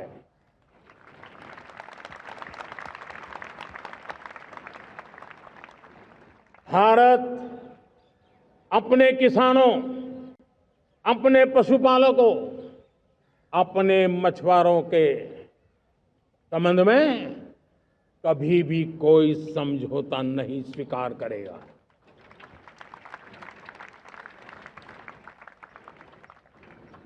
प्यारे देशवासियों, गरीबी क्या होती है मुझे किताबों में पढ़ना नहीं पड़ा है, मैं जानता हूं, सरकार में भी रहा हूं, और इसलिए मेरी कोशिश रही है कि सरकार फाइलों में नहीं होनी चाहिए। सरकार देश के नागरिकों की लाइफ में होनी चाहिए। दलित हो, पीड़ित हो, शोषित हो, वंचित हो, उनके लिए सकारात्मक रूप से सरकारें प्रोएक्टिव हो, सरकारें प्रो पीपल हो, उस दिशा में हम निरंतर प्रयास कर रहे हैं। समाज के हर जरूरत व्यक्ति के लिए, कुछ लोगों को लगता है कि सरकार की योजनाएं पहले भी आती थी, जी नहीं, हम सरकार की योजनाओं को जमीन पर उतार रहे हैं, सैचुरेशन पर बल देते हैं, और सामाजिक न्याय का अगर कोई सच्चा एजुकेशन है तो सैचुरेशन में है, जिसमें कोई हकदार छूटे नहीं, हकदार के घर तक सरकार जाए और उसे अपना हक की चीजें मिले, उसके लिए हम काम कर रहे हैं। जनधन अकाउंट जब खोले गए ना, वो सिर्फ बैंक का अकाउंट था ऐसा नहीं है, उसे एक स्वाभिमान मिला था कि बैंक के दरवाजे मेरे लिए भी खुलते हैं, मैं भी बैंक के दरवाजे में जाकर के टेबल पे हाथ रख करके बात कर सकता हूं। ये विश्वास हमने जगाया है। आयुष्मान भारत ने बीमारी को सहने की आदत से मुक्ति दिलाने का और उनको अच्छे स्वास्थ्य के लिए मदद करने का काम और जब हम वरिष्ठ नागरिकों को 5 लाख रुपए से ज्यादा मदद कर करके उनके आरोग्य की चिंता करते हैं, आज पीएम आवास 4 करोड़ गरीबों को घर मिलना मतलब जिंदगी के नए सपने वहां सजते हैं। वो सिर्फ 4 दीवारें नहीं है दोस्तों। रेहड़ी पटरी वालों के लिए पीएम स्वनिधि योजना, जो कभी ब्याज के चक्कर में फंसा रहता था, आज पीएम स्वनिधि से रेहड़ी पटरी वाला भी, और आपने देखा वो यूपीआई से पैसे लेता है, यूपीआई से पैसे देता है। ये बदलाव आखिरी व्यक्ति तक चिंता लोगों की लाइफ में सरकार होनी चाहिए। उसी के कारण ये जमीन से जुड़ी योजनाएं बनती हैं और जमीन से जुड़ी योजनाएं जमीन पर उतरती हैं और जमीन से उतरी हुई योजनाएं जीवन में बदलाव लाने का एक सशक्त माध्यम बन जाती हैं। एक समय था, गरीब हो, पीड़ित हो, आदिवासी, वंचित हो, दिव्यांग हो, हमारी विधवा माताएं बहनें हो, अपने हक के लिए दर दर भटकते रहते थे। तक सरकारी दफ्तरों में चक्कर लगाते लगाते जिंदगी पूरी हो जाती। आज सरकार आपके दरवाजे पर आती है, सैचुरेशन के अप्रोच को लेकर के आती है। करोड़ों लाभार्थियों को सरकारी योजनाओं का लाभ मिल रहा है। डायरेक्ट बेनिफिट ट्रांसफर एक बहुत बड़ा क्रांतिकारी काम हुआ है। साथियों, गरीबी हटाओ के नारे देश ने बहुत सुने हैं, लाल किले से भी सुने, और देश सुन सुन करके थक गया था और देश ने मान लिया था कि गरीबी हट नहीं सकती है। लेकिन जब हम योजनाओं को गरीब के घर तक ले जाते हैं, विश्वास को गरीब के मन में हम पैदा करते हैं, तब मेरे देश के 25 करोड़ गरीब गरीबी को परास्त कर करके, गरीबी से बाहर निकल करके एक नया इतिहास बनाते हैं। आज 10 करोड़ गरीब और 10 वर्ष में 25 करोड़ से ज्यादा गरीब गरीबी को परास्त कर करके गरीबी से बाहर निकले हैं और एक न्यू मिडिल क्लास तैयार हुआ है। मेरे साथियों, ये न्यू मिडिल क्लास और मिडिल क्लास एक ऐसी जुगलबंदी है जिसमें एस्पिरेशन भी है, एफर्ट भी है। वो देश को आगे बढ़ाने के लिए बहुत बड़ा सामर्थ्य बनने वाली है। मेरे प्यारे देशवासियों, बहुत ही निकट भविष्य में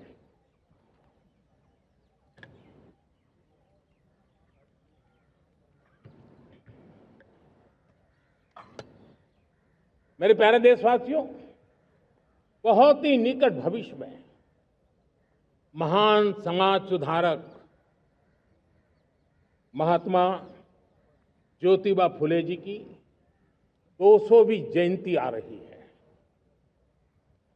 हम उस जयंती के समारोह शुरू करने जा रहे हैं और महात्मा ज्योतिबा फुले के सिद्धांत, उन्होंने जो मंत्र दिए, उसमें हमारे लिए प्रेरणा है।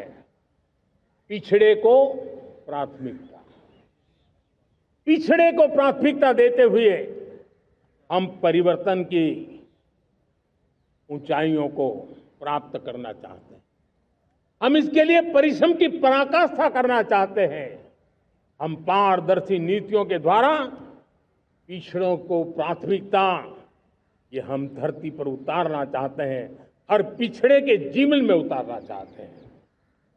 साथियों, रेहड़ी पटरी वालों के लिए स्वनिधि योजना हो या हमारे हुनर वाले, हाथ से काम करने वाले विश्वकर्मा योजना की बात हो, आदिवासी में भी जो पिछड़े रह गए हैं उनके लिए पीएम जनधन की योजना की बात हो, हमारे पूर्वी भारत को विकास में पूरे देश के अंदर बराबरी में लाना और उनको नेतृत्व देने की दिशा में काम हो।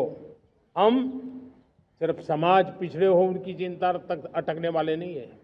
जो क्षेत्र पिछड़े हैं उनको भी हम प्राथमिकता देना चाहते हैं। जो जिले पिछड़े रहे हैं हम उनको प्राथमिकता देना चाहते हैं। जो ब्लॉक पिछड़े रहे हैं उनको प्राथमिकता देना चाहते हैं। हमने 100 एस्पिरेशनल डिस्ट्रिक्ट, 500 एस्पिरेशनल ब्लॉक, उसी मिशन में काम किया है। हमने पूर्वी भारत के विकास के लिए हजारों करोड़ रुपए के इंफ्रास्ट्रक्चर के प्रोजेक्ट को बल दिया है। हमने पूर्वी भारत के जीवन को बदल करके देश की विकास यात्रा में भागीदार बनने का। मेरे प्यारे देशवासियों, जीवन हर क्षेत्र में विकास होना चाहिए। विकास के लिए खेल का भी महत्व होता है। और मुझे खुशी है कि एक जमाना था जहाँ बच्चे खेल में अगर समय लगाते तो माँ बाप ज्यादा पसंद नहीं करते थे। आज एकदम से उलट गया है। अगर बच्चे खेलकूद में आगे आते हैं, रुचि लेते हैं, तो माँ बाप गर्व से भर जाते हैं। मैं इसे एक शुभ संकेत मानता हूं। मेरे देश के परिवार के अंदर खेल को प्रोत्साहन का वातावरण मैं देखता हूं, मेरा मन गर्व से भर जाता है। मैं इसे देश के भविष्य के लिए बहुत शुभ संकेत मानता हूं। और साथियों, इस खेल को बढ़ावा देने के लिए हमने नेशनल स्पोर्ट्स पॉलिसी कई दशकों के बाद हम देश में खेलो भारत नीति को लेकर के आए हैं, ताकि एक खेल जगत का सर्वांगीण विकास का प्रयास हो। स्कूल से लेकर के ओलंपिक तक हम एक पूरा इकोसिस्टम डेवलप करना चाहते हैं, चाहे कोचिंग की व्यवस्था हो, फिटनेस की बात हो, खेल के मैदान हो, खेल की व्यवस्थाएं हो, खेल के लिए आवश्यक साधन हो, लघु उद्योगों को भी खेल के साधन बनाने में मदद करने की बात हो। यानी एक प्रकार से पूरा इकोसिस्टम हम दूर दराज के बच्चों तक पहुंचाना चाहते हैं। लेकिन साथियों, जब मैं फिटनेस की बात करता हूं, जब मैं खेलकूद की बात करता हूं, तब मैं एक चिंता भी आपके सामने रखना चाहता हूं। हमारे देश के हर परिवार को चिंता करनी चाहिए। मोटापा हमारे देश के लिए बहुत बड़ा संकट बनता जा रहा है। आने वाले वर्षों में लोग, जो पंडित लोग हैं वो कहते हैं, जो जानकार लोग कहते हैं, हर तीसरे व्यक्ति में एक व्यक्ति मोटापे का शिकार होगा। हमें मोटापे से बचना है, ओबेसिटी से बचना है। और इसलिए मैंने बाकी सब करना पड़ेगा, लेकिन एक छोटा सा सुझाव दिया था कि परिवार तय करे कि जब खाने का तेल घर में आएगा 10% कम ही आएगा और 10% कम ही उपयोग करेंगे, और हम ओबेसिटी के खिलाफ लड़ाई को जीतने की दिशा में हम अपना योगदान देंगे।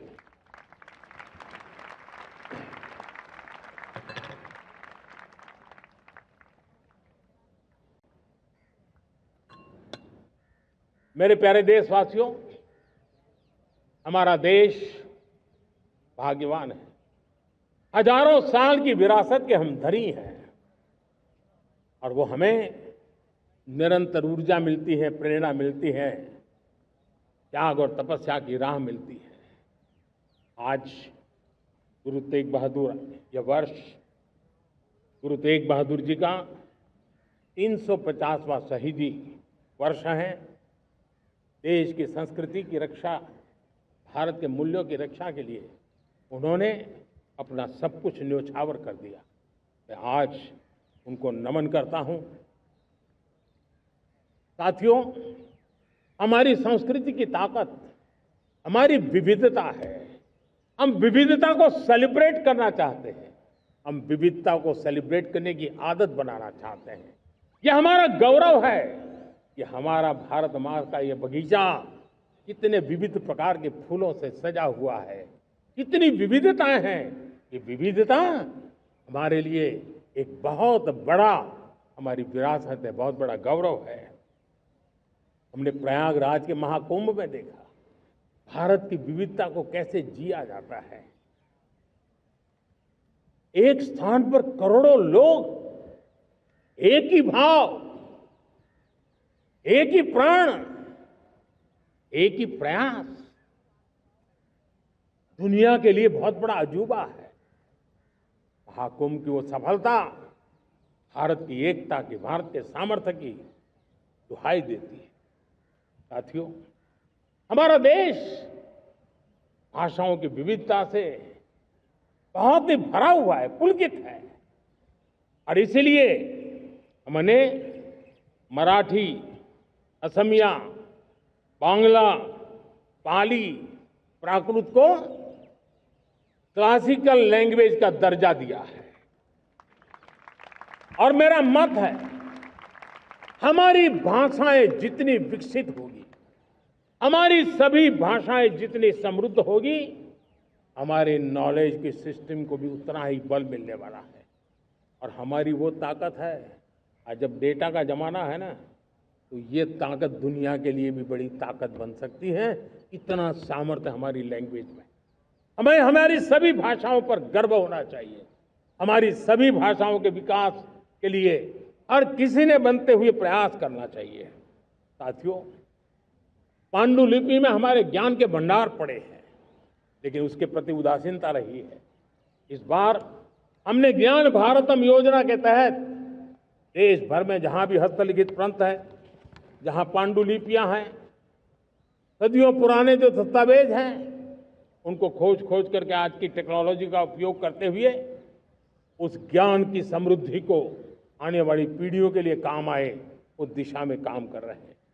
मेरे प्यारे देशवासियों, हमारा स्पष्ट मत है, यह देश सिर्फ सरकारें नहीं बनाती है, ये देश राजसत्ता पर विराजमान लोग ही नहीं बनाते हैं, ये देश शासन की धुरा संभालने वाले नहीं बनाते हैं।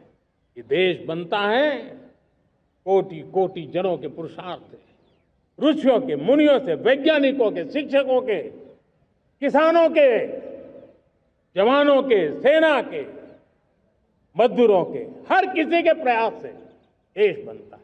हर किसी का योगदान होता है, व्यक्ति का भी होता है, संस्थाओं का भी होता है। आज मैं बहुत गर्व के साथ एक बात का जिक्र करना चाहता हूं। आज से 100 साल पहले एक संगठन का जन्म हुआ, राष्ट्रीय स्वयंसेवक संघ। 100 साल की राष्ट्र की सेवा एक बहुत ही गौरवपूर्ण स्वर्णिम पृष्ठ है। व्यक्ति निर्माण से राष्ट्र निर्माण के संकल्प को लेकर के 100 साल तक मां भारती का कल्याण का लक्ष्य लेकर के लक्षावधि स्वयंसेवकों ने मातृभूमि के कल्याण के लिए अपना जीवन समर्पित किया है। सेवा, समर्पण, संगठन और अप्रतिम अनुशासन, ये जिसकी पहचान रही है, ऐसा राष्ट्रीय स्वयंसेवक संघ दुनिया का ये सबसे बड़ा एनजीओ है। एक प्रकार से 100 साल का उसका समर्पण का इतिहास है।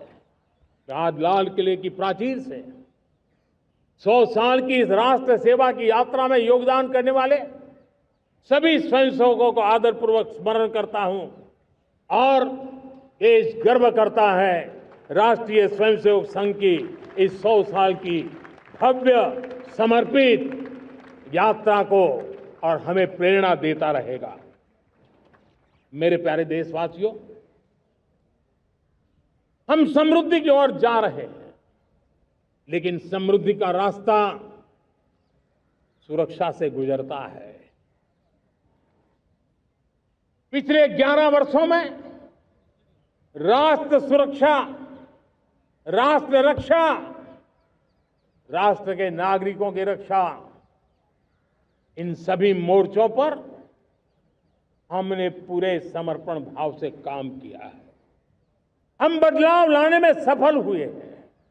यह देश जानता है कि हमारे देश का बहुत बड़ा जनजातीय क्षेत्र नक्सलवाद की चपेट में, माओवाद की चपेट में पिछले कई दशकों से लहूलुहान हो चुका था। सबसे ज्यादा नुकसान मेरे आदिवासी परिवारों को हुआ। आदिवासी माताओं बहनों ने अपने सपने के होनहार बच्चों को खो दिया। नौजवान बेटे गलत रास्ते पर खींच लिए गए, भटकाए गए, उनकी जीवन को तबाह कर दिया गया। हमने फौलादी हाथ से काम लिया।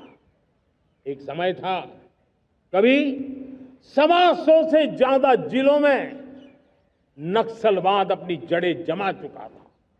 माओवाद की चंगुल में हमारे जनजातीय क्षेत्र, हमारे जनजातीय नौजवान फंसे हुए थे और आज 125 जिलों में से कम होते होते हम 20 पर ले आए हैं। उन जनजातीय समाज की सबसे बड़ी हमने सेवा की है। और आप देखिए, एक जमाना था जब बस्तर को याद करते ही माओवाद, नक्सलवाद, बम बंदूक की आवाज सुनाई देती थी। उसी बस्तर में माओवाद नक्सल से मुक्त होने के बाद जब बस्तर के नौजवान ओलंपिक करते हैं, हजारों नौजवान भारत माता की जय बोल करके खेल के मैदान में उतरते हैं, पूरा वातावरण उत्साह से भर जाता है। ये बदलाव देश देख रहा है। जो क्षेत्र कभी रेड कॉरिडोर के रूप में जाने जाते थे, वो आज विकास के ग्रीन कॉरिडोर बन रहे हैं। साथियों, हमारे लिए गर्व की बात है, भारत के नक्शे में जिन क्षेत्रों को लहूलुहान कर दिया गया था, लाल रंग से रंग दिया गया था, हमने वहां संविधान, कानून और विकास का तिरंगा फहरा दिया है। मेरे प्यारे देशवासियों, ये भगवान बिरसा मुंडा की 150वीं जयंती का अवसर है। तब इन जनजातीय क्षेत्रों को नक्सल से मुक्त कर करके, मेरे जनजातीय परिवार के नौजवानों की जिंदगी बचा करके हमने भगवान बिरसा मुंडा को एक सच्ची श्रद्धांजलि दी है।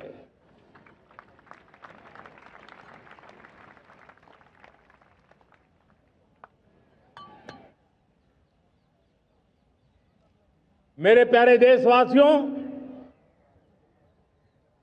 मैं आज देश के सामने एक चिंता, एक चुनौती के संबंध में आगाह करना चाहता हूं। षड्यंत्र के तहत, सोची समझी साजिश के तहत देश की डेमोग्राफी को बदला जा रहा है। एक नए संकट के बीज बोए जा रहे हैं और ये घुसपैठिए मेरे देश के नौजवानों की रोजी रोटी छीन रहे हैं। एक घुसपैठिए मेरे देश की बहन बेटियों को निशाना बना रहे हैं। ये बर्दाश्त नहीं होगा। ये घुसपैठिए भोले भाले आदिवासियों को भ्रमित करके उनकी जमीनों पर कब्जा कर रहे हैं। ये देश सहन नहीं करेगा। और इसलिए मेरे प्यारे देशवासियों, जब डेमोग्राफी परिवर्तन होता है, सीमावर्ती क्षेत्रों में डेमोग्राफी में परिवर्तन होता है, तब राष्ट्रीय सुरक्षा के लिए संकट पैदा होता है। देश की एकता, अखंडता और प्रगति के लिए ये संकट पैदा, सामाजिक तनाव के बीज बो देता है। और कोई देश अपना देश घुसपैठियों के हवाले नहीं कर सकता है। दुनिया का कोई देश नहीं कर सकता है, तो हम भारत को कैसे कर सकते हैं? हमारे पूर्वजों ने त्याग और बलिदान से आजादी पाई है, हमें स्वतंत्र भारत दिया है। उन महापुरुषों के प्रति हमारा कर्तव्य है कि हम हमारे देश में ऐसी हरकतों को स्वीकार न करें। उनकी सच्ची श्रद्धांजलि होगी। और इसलिए मैं आज लाल किले की प्राचीर से कहना चाहता हूं, हमने एक हाई पावर्ड डेमोग्राफी मिशन शुरू करने का निर्णय किया है। ये मिशन, इस मिशन के द्वारा ये जो भीषण संकट नजर आ रहा है, भारत पे मंडरा रहा है जो संकट है, उसको निपटाने के लिए तय समय में सुविचारित, सुनिश्चित रूप से अपने कार्य को करेगा। उस दिशा में हम आगे बढ़ रहे हैं। मेरे प्यारे देशवासियों, कल जन्माष्टमी का पावन पर्व है। भगवान श्री कृष्ण का जन्मोत्सव देश में मनाया जाता है। साथियों, जब मुझे भगवान श्री कृष्ण याद आते हैं तो हम देख रहे हैं कि पूरे विश्व में आज युद्ध के तौर तरीके बदल रहे हैं। हमने देखा है कि भारत युद्ध के हर नए तौर तरीकों को निपटने में समृद्ध है। हमने ऑपरेशन सिंदूर में दिखा दिया है। टेक्नोलॉजी में जो भी महारत थी, पाकिस्तान ने हमारे सैन्य ठिकानों पर, हमारे एयरबेस पर, हमारे संवेदनशील स्थानों पर, हमारे आस्था के केंद्रों पर, हमारे नागरिकों पर मिसाइल्स, ड्रोन अनगिनत मात्रा में उन्होंने वार किया। देश ने देखा है, लेकिन देश को सुरक्षित रखने के जो प्रयास पिछले 10 साल में हुए हैं, उस ताकत का परिणाम था कि उनके हर हमले को हमारे जाबाजों ने और हमारी टेक्नोलॉजी ने तिनके की तरह बिखेर दी।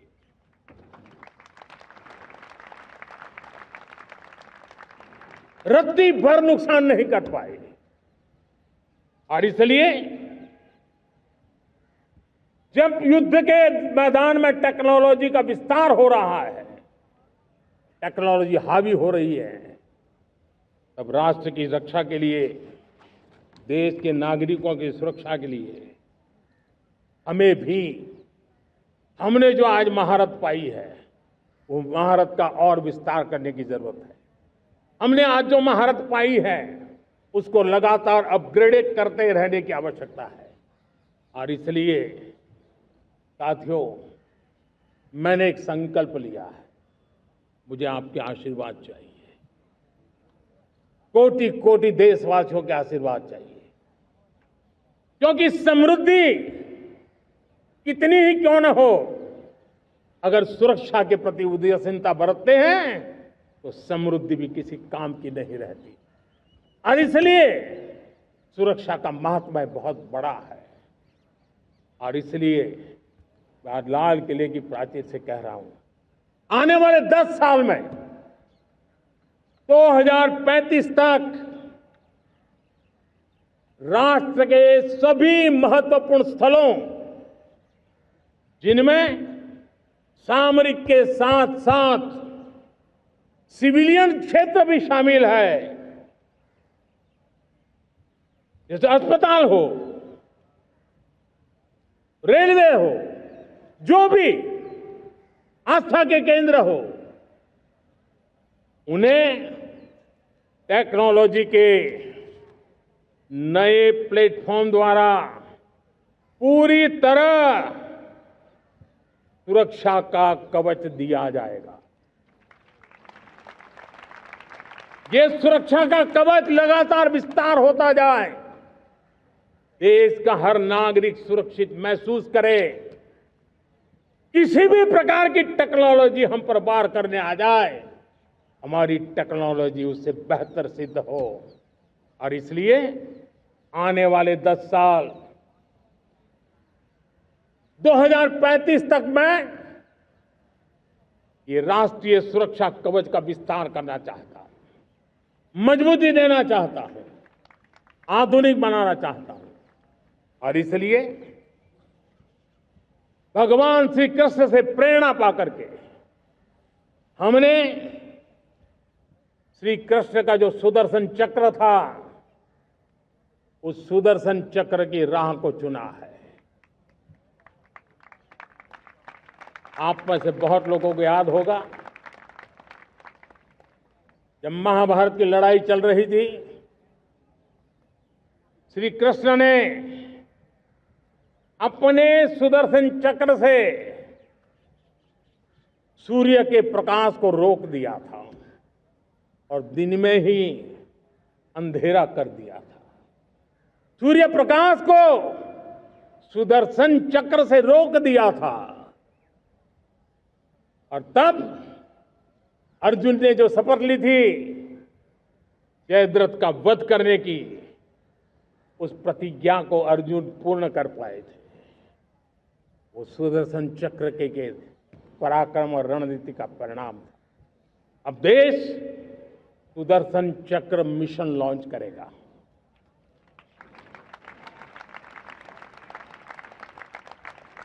ये मिशन सुदर्शन चक्र एक पावरफुल वेपन सिस्टम दुश्मन के हमले को न्यूट्रलाइज तो करेगा ही करेगा, लेकिन कई गुना ज्यादा दुश्मन पर हिट बैक करेगा।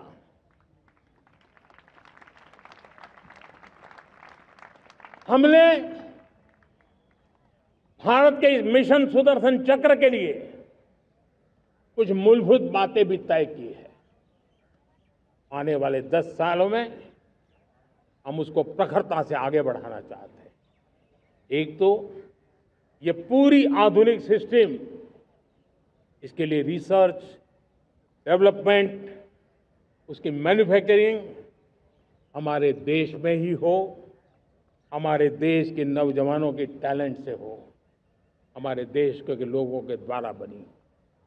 दूसरा, एक ऐसी व्यवस्था होगी जो वॉरफेयर के हिसाब से भविष्य में क्या क्या संभावनाएं हैं उसका हिसाब किताब लगा करके +1 की स्ट्रेटेजी वर्कआउट करेगी। और तीसरा, सुदर्शन चक्र की एक ताकत थी, वो बहुत ही प्रिसाइज, जहां जाना था वहीं जाता था और वापस श्री कृष्ण के पास लौट के आता था। हम इस सुदर्शन चक्र के द्वारा भी टारगेटेड प्रिसाइज एक्शन के लिए भी व्यवस्था को विकसित करने की दिशा में आगे बढ़ेंगे। और इसलिए युद्ध के बदलते तौर तरीकों में राष्ट्र की सुरक्षा, नागरिकों की सुरक्षा के लिए मैं बड़े प्रतिबद्धता के साथ इस कार्य को आगे बढ़ाने के लिए वचन देता हूं। मेरे प्यारे देशवासियों, जब हम लोकतंत्र की बात करते हैं, स्वतंत्र भारत की बात करते हैं, तब हमारा संविधान हमारे लिए सर्वोच्च दीप स्तंभ होता है, हमारा प्रेरणा का केंद्र होता है। लेकिन आज से 50 साल पहले भारत के संविधान का गला घोंट दिया गया था, भारत के संविधान के पीठ पे छुरा भोंक दिया गया था, देश को जेल खाना बना दिया गया था, आपातकाल लगा दिया गया था, इमरजेंसी थोप दी गई थी। इमरजेंसी के 50 साल हो रहे हैं। देश की किसी भी पीढ़ी ने संविधान की हत्या के इस पाप को कभी भूलना नहीं चाहिए। संविधान की हत्या करने वाले पापियों को नहीं भूलना चाहिए। और हमें भारत के संविधान के प्रति अपने समर्पण को और मजबूती देते आगे बढ़ना चाहिए। वो हमारी प्रेरणा है। मेरे प्यारे देशवासियों, मैंने इसी लाल किले से पंच प्रण की बात कही थी। मैं आज लाल किले से फिर से एक बार मेरे देशवासियों का पुनः स्मरण जरूर करना चाहता हूं। विकसित भारत बनाने के लिए न हम रुकेंगे, न हम झुकेंगे। हम परिश्रम की पराकाष्ठा करते रहेंगे और अपनी आंखों के सामने 2047 में विकसित भारत बना करके रहेंगे। मेरे प्यारे देशवासियों, हमारा दूसरा प्रण है कि हम हमारे जीवन में, हमारी व्यवस्थाओं में, हमारे नियम, कानून, परंपराओं में गुलामी का एक भी कण अब बचने नहीं देंगे। हम हर प्रकार की गुलामी से मुक्ति पाकर के ही रहेंगे। मेरे प्यारे देशवासियों, हम अपनी विरासत पर गर्व करेंगे। हमारी पहचान का सबसे बड़ा आभूषण, सबसे बड़ा गहना, सबसे बड़ा मुकुटमणि हमारी विरासत है। हम विरासत का गर्व करेंगे। मेरे प्यारे देशवासियों, इन सब के लिए एकता, ये मंत्र सबसे बड़ा शक्तिशाली मंत्र है और इसलिए एकता की डोर को कोई काट न सके, ये हमारा सामूहिक संकल्प होगा। मेरे प्यारे देशवासियों, मां भारती के प्रति कर्तव्य निभाना ये पूजा से कम नहीं है, तपस्या से कम नहीं है, आराधना से कम नहीं है। और उसी भाव से हम सब मातृभूमि के कल्याण के लिए परिश्रम की पराकाष्ठा करते हुए 2047 विकसित भारत के लक्ष्य को पार करने के लिए अपने आप को खपा देंगे, अपने आप को झोंक देंगे। जो भी सामर्थ्य है, कोई भी अवसर को छोड़ेंगे नहीं। इतना ही नहीं, नए अवसरों को निर्माण करेंगे और निर्मित करने के बाद हम 140 करोड़ देशवासियों के सामर्थ्य से आगे बढ़ते ही रहेंगे, बढ़ते ही रहेंगे, बढ़ते ही रहेंगे। मेरे प्यारे देशवासियों, हमें याद रखना है, 140 करोड़ देशवासियों को याद रखना है, परिश्रम में जो तपा है, परिश्रम में जो तपा है, उसने ही तो इतिहास रचा है। परिश्रम में जो तपा है, उसने ही तो इतिहास रचा है। जिसने फौलादी चट्टानों को तोड़ा है, जिसने फौलादी चट्टानों को तोड़ा है, उसने ही समय को मोड़ा है। जिसने फौलादी चट्टानों को तोड़ा है, उसने ही समय को मोड़ा है। और समय को मोड़ देने का भी, समय को मोड़ देने का भी यही समय है, सही समय है।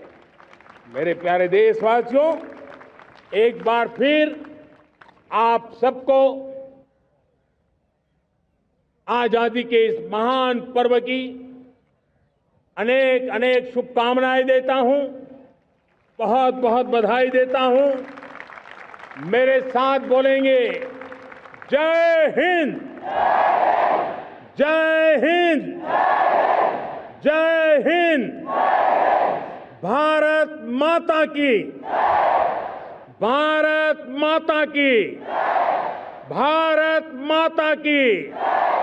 वंदे, वंदे, वंदे। बहुत बहुत धन्यवाद।